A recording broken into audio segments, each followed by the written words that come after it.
Assalamualaikum warahmatullahi wabarakatuh. Nama saya Syarifah Resya Aminah Soda dengan NIM F1021251056 akan menjawab pertanyaan Pak Urai dari soal ITS nomor 1. Jelaskan tentang hal-hal yang merupakan intisari sistem akidah Islam dan sebutkan satu dalil Al-Quran atau hadis yang mendasarinya.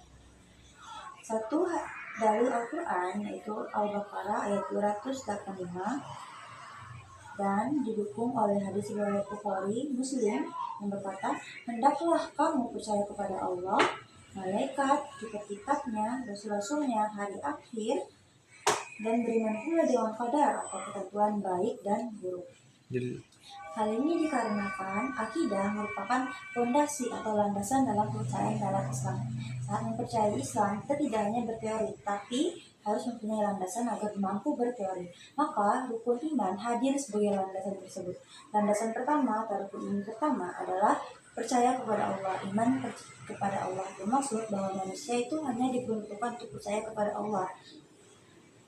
Lalu ada iman kepada malaikat. Maksudnya adalah dengan merasa bahwa segala hal yang dilakukan akan dicatat oleh malaikat, akan diketahui oleh malaikat. Malaikat juga sebagai perantara pedoman manusia. Yaitu rukun iman ketiga. Rukun iman percaya kepada kitab-kitab Allah. Manusia hadir bernaluri untuk mengikuti satu pedoman, mengikuti satu petunjuk dalam hidup. Maka Allah menurunkan kitab-kitabnya melalui malaikat dan kita harus percaya. Lalu iman kepada Rasul adalah orang yang mengajarkan tentang Alkitab tersebut agar pengertian kita terhadap Alkitab tersebut tidak melenceng ke sana dan kemari, agar pedoman yang kita pegang tidak lari-lari. Terus ada rukun iman hari akhir, yang berarti kehidupan akan berakhir. Manusia harus melakukan perbuatan sesuai dengan kepercayaan yang telah dia tanam. Maka iman kepada hari akhir diperuntukkan agar manusia dapat bertanggung jawab atas apa yang telah dilakukan selama dia hidup. Kemudian iman kepada qada dan qadar hadir agar manusia dapat percaya, beroptimisi, dan bekerja keras dalam hidup. Dari sini kita tahu bahwa rukun iman itu hadir sebagai landasan dalam teoritis untuk Islam. Lanjut pada pertanyaan yang kedua, mengapa banyak agama di dunia ini? Bagaimana pandangan Anda terhadap hal tersebut?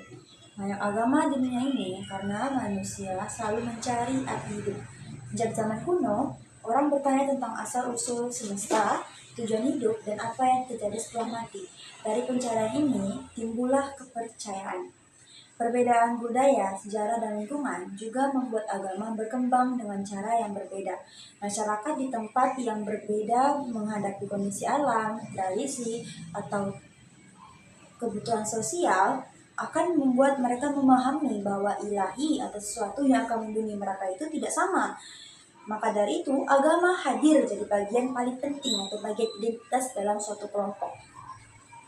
Ia sebenarnya tidak hanya berkembang dalam spiritualisasi atau sebagai moral atau hukum, tapi ia berkembang sebagai identitas, sebagai jati diri seorang dalam kelompok, sebagai jati diri seorang dalam dirinya. Maka dari itu, manusia melahirkan agama. Manusia melahirkan agama sebagai tempat berlindung, sebagai tempat untuk bertahan, sebagai tempat untuk mencari jati diri sesuai dengan di mana mereka berada, sesuai dengan apa kebutuhan sosialisasi mereka.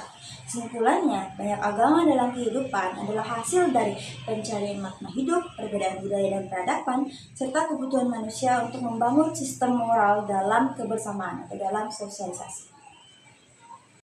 Soal selanjutnya, jelaskan hikmah di balik ketentuan jadwal sholat atau puasa yang didasarkan pada peredaran matahari, bumi, dan bulan. Jadwal sholat dan puasa yang ditentukan berdasarkan peredaran bumi, matahari, dan bulan memiliki hikmah yang besar. Sholat 5 waktu melatih kedisiplinan karena waktu yang mengikuti ritme alam, seperti subuh saat fajar, maghrib saat matahari tergelincir, sehingga ibadah pun selaras dengan tanda-tanda ciptaan Allah.